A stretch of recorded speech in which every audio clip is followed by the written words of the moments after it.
ಇತ್ತೀಚೆಗೆ ನಡೆದಂತ ವಿಧಾನ ಪರಿಷತ್ತಿನ ಚುನಾವಣೆ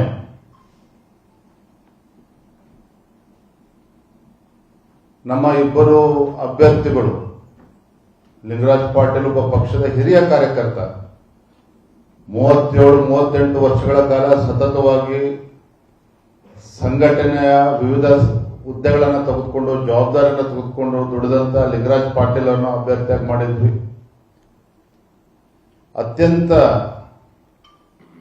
ಹಿಂದುಳಿದ ಸಮಾಜ ಮಡಿವಾಳ ಸಮಾಜಕ್ಕೆ ಸೇರಿದಂತ ನಮ್ಮ ಓಬಿಸಿ ಮೋರ್ಚಾದ ಅಧ್ಯಕ್ಷ ರಘು ಕೌಟಿಲ್ಯ ಅವರನ್ನು ಕೂಡ ಅಭ್ಯರ್ಥಿಯನ್ನು ಮಾಡಿದ್ವಿ. ರಘು ಕೌಟಿಲ್ಯ ಅವರು 29 ಮತಗಳನ್ನು ಪಡೆದರು. ಲಿಂಗರಾಜ್ ಪಾಟೀಲ್ ಅವರು 27 ಮತಗಳನ್ನು ಪಡೆದುಕೊಂಡು ಜಯಶಾಲಿ ಆಗಿದ್ದಾರೆ, ತಿಳಿದಿರುವಂತಹ ವಿಚಾರ. ಆದರೆ ಚುನಾವಣೆ ಸಂದರ್ಭದಲ್ಲಿ ನಡೆದಂತ ಅಡ್ಡ ಮತದಾನ ನನ್ನನ್ನು ಸೇರಿದಂತೆ ರಾಜ್ಯದ ಲಕ್ಷಾಂತರ ಕಾರ್ಯಕರ್ತರು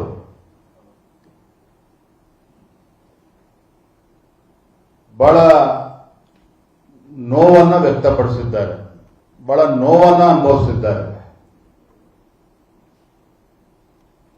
ಬಿಜೆಪಿಯ ನಮ್ಮ ಶಾಸಕರುಗಳಾದಂತ ಅಡ್ಡ ಮತದಾನ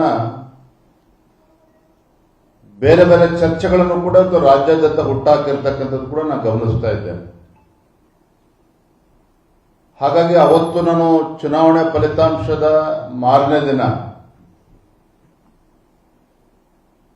ನನ್ನ ಮನಸ್ಸು ಕೂಡ ಅಗಾಧವಾದಂತಹ ಘಾಸಿಯಾದಂತಹ ಸಂದರ್ಭದಲ್ಲಿ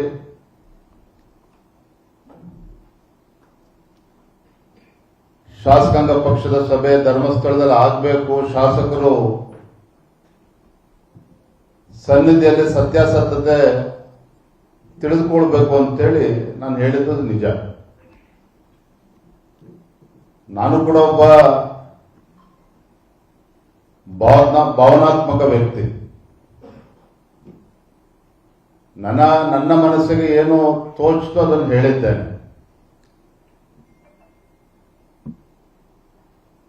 ಪಕ್ಷದ ಎಲ್ಲ ಹಿರಿಯ ನಾಯಕರ ಅಭಿಪ್ರಾಯದ ಮೇರೆಗೆ,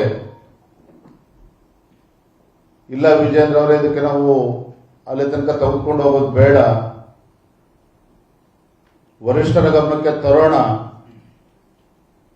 ಇಂದೆಲ್ಲ ನಾಳೆ ಸತ್ಯ ಏನು ಅಂತ ಹೇಳಿ ಗೊತ್ತಾಗೇ ಆಗ್ತದೆ,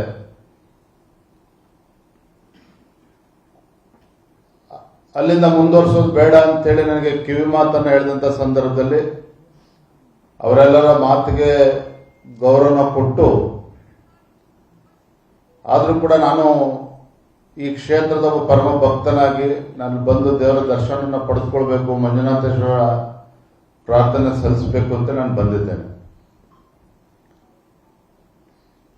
ಸಾಕಷ್ಟು ಅಪಪ್ರಚಾರಗಳು ಅವತ್ತು ಕೂಡ ಆಯಿತು, ಇವತ್ತು ಕೂಡ ಆಗ್ತಾ ಇದೆ. ಒಂದು ಜವಾಬ್ದಾರಿ ಸ್ಥಾನದಲ್ಲಿ ನಿಂತು ನಾನು ಮಾತನಾಡ್ತಾ ಇದ್ದೇನೆ. ಈ ಒಂದು ಪವಿತ್ರ ಕ್ಷೇತ್ರದಲ್ಲಿ ನಿಂತು ನಾನು ಮಾತನಾಡ್ತಾ ಇದ್ದೇನೆ. ನಾನು ಏನ್ ಮಾತನಾಡ್ತಾ ಇದ್ದೇನೆ ಅಂತಕ್ಕಂಥ ಅರಿವು ಕೂಡ ನನಗಿದೆ. ಏನು ಅಡ್ಡ ಮತದಾನ ಆದಾಗ ರಾಜ್ಯದ ಅಧ್ಯಕ್ಷರು ವಿಜೇಂದ್ರ ಮತ್ತು ನಾಡಿನ ಮುಖ್ಯಮಂತ್ರಿ ಡಿ ಕೆ ಶಿವಕುಮಾರ್ ಅವರ ವ್ಯಾವಹಾರಿಕ ಸಂಬಂಧ, ಡಿ ಕೆ ಶಿವಕುಮಾರ್ ಮತ್ತು ವಿಜೇಂದ್ರ ಮಧ್ಯೆ ಇರತಕ್ಕಂಥ ಆತ್ಮೀಯತೆ, ಎಲ್ಲೋ ಒಂದ್ ಕಡೆ ನಾನೇ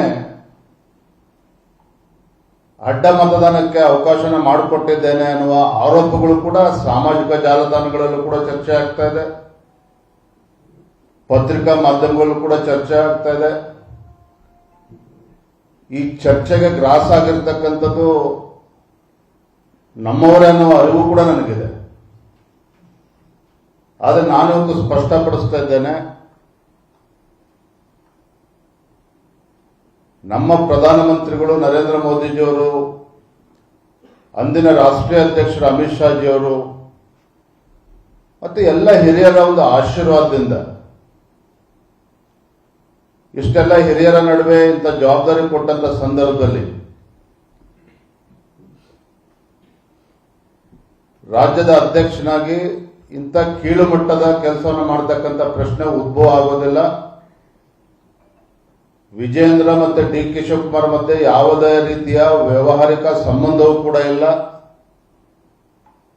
ಯಾವುದೇ ಒಂದು ಆತ್ಮೀಯತೆಯೂ ಕೂಡ ನಮ್ಮ ಮಧ್ಯೆ ಇಲ್ಲ.